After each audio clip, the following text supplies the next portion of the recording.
Good day and welcome to another episode of Drew's Book Reviews. It's time for another book tag. Today we're doing the bad tropes and overrated authors, no disclaimers book tag. If you're interested, stay tuned, that is coming right up.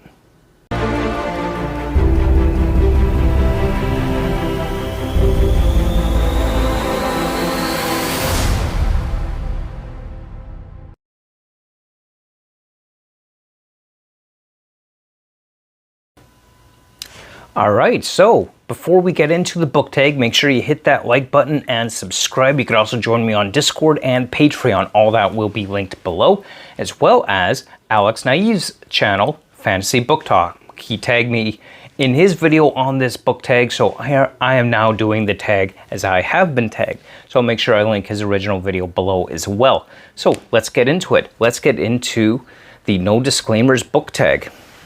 Okay, so question 1. Which trope in books annoys you the most? You know, I haven't thought about that one much as far as most annoying trope. But I would have to say, I haven't really heard anyone talk about it, but this idea of the perfect hero that can do no wrong. That annoys the heck out of me. Nobody's perfect. Everybody has flaws somewhere. So when I read a character that seems to be absolutely perfect, can never do any wrong, is always doing absolutely right and everything works out all the time and never makes a mistake, that annoys the heck out of me. I can't stand that because nobody's perfect. It is that flawed hero that makes the story so much more interesting. So the perfect hero that can do no wrong, that really drives me up the wall in a story. In any story, which just, like, don't do that. Just don't. It makes for a boring character, in all honesty, for that one. Okay, prompt number 2. Which writer or writers do you feel is overhyped or overrated? Okay, so for this one, I'm going to have to go with Andrzej Sapkowski and his Witcher series. I mean, people have been praising this series as just this amazing book series. And to be clear, I don't think it's bad. Like, I enjoyed The Witcher, but it was very mediocre for me. I didn't love it. I didn't hate it. I was very kind of in the middle there. And I think just because of the TV series, there's a lot of praise hyped on Andrzej Sapkowski for his Witcher series that's really, it's not as good as it's made out to be. In fact, in a lot of ways, I did find the writing of that series to be a bit dry. The characters are certainly interesting, but definitely I don't think it's worth the praise that it's received. So I would have to go with Andrzej Sapkowski for this one. What was one of your least favorite books you've read since joining BookTube? I'd probably have to go with, I'll go with Orson Scott Card's Lost and Found. That was just a bad book, honestly. I've mentioned this before where I'm kind of done with Orson Scott Card. I think I only ended up reading it because it's a book that I had that I simply hadn't gotten to yet, but Lost and Found was just not a good book. It wasn't all that great. Now, Orson Scott Card kind of has a reputation for writing books about children and having great child characters, and I just didn't feel that connected to most of the book, and it was just a bad book all around. I've got a review for it on my channel. You could find it if you search the channel. I'm sure it's down there.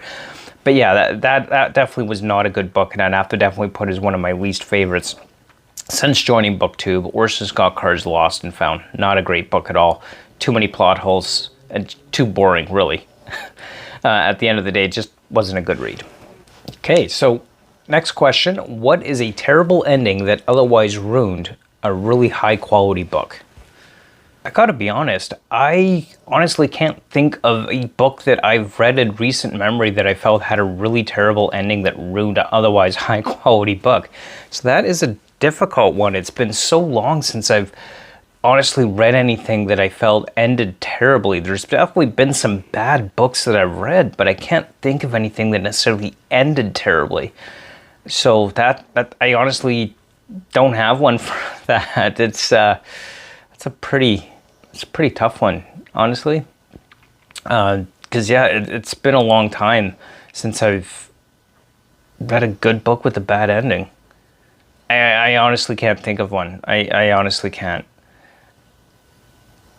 I can't. Sorry, guess we'll just move on to the next one. So for the next question, which fictional characters do you wish had never been killed off? I'm going to have to go with Ned Stark. I mean, I thought he was a pretty cool guy. from, of course, the Game of Thrones or Song of Fire and Ice or Song of Ice and Fire. I don't know. It's been too long since a book was published in that series, and I don't know if it'll ever get done. But anyway, I'd have to say Ned Stark, because that guy was a pretty cool guy. You know, he's definitely got his good sense of values and morals, but also he's not perfect. He's got that mysterious past to him that we don't get a lot about. There's more to his story than what we're told in the books. And, you know, he's killed off so soon and so early within that series.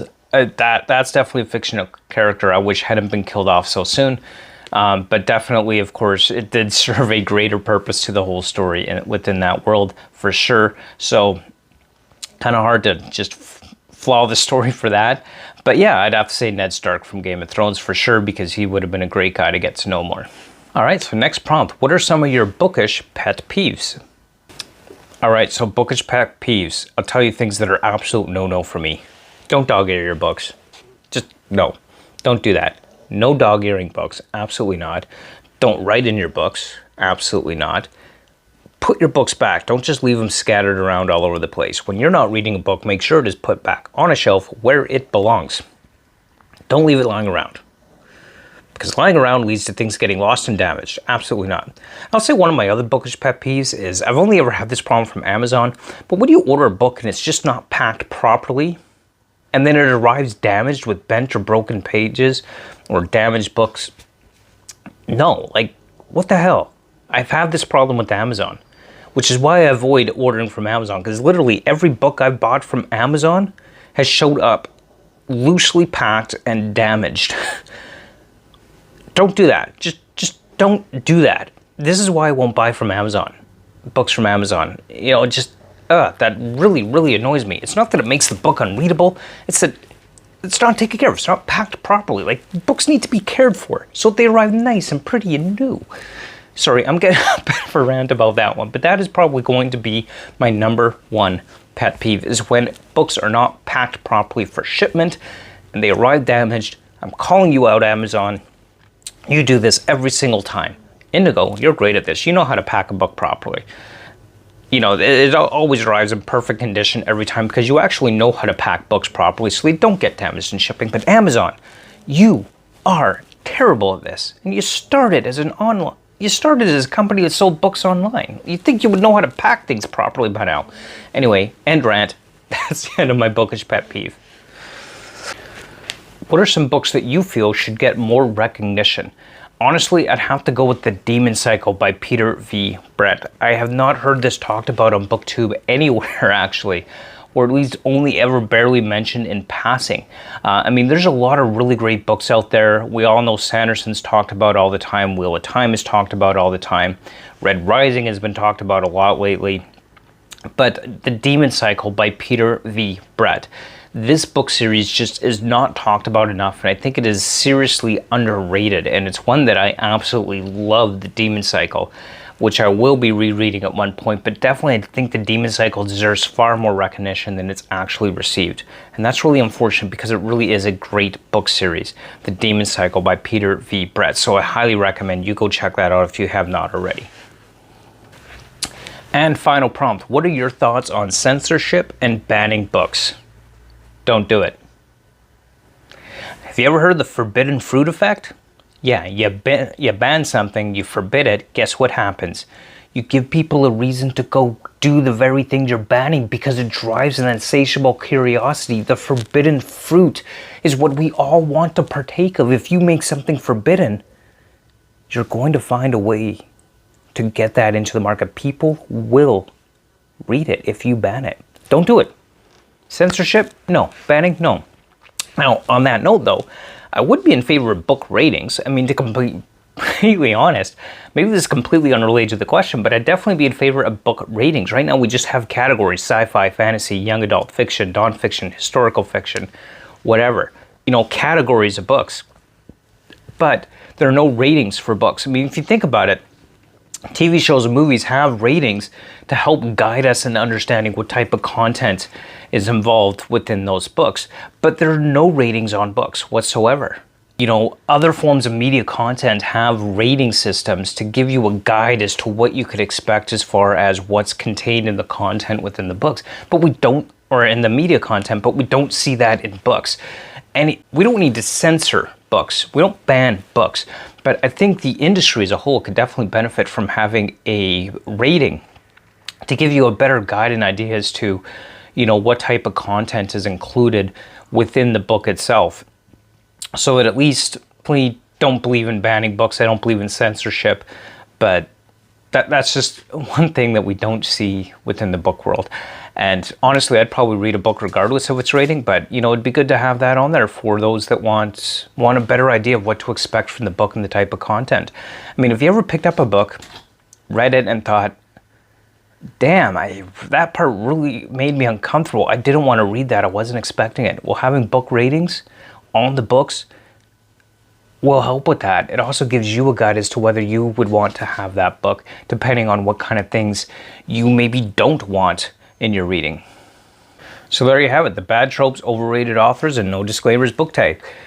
So thank you so much, Alex, for tagging me in this tag. It was fun to do, and I'm glad that you tagged me. So thank you so much for that.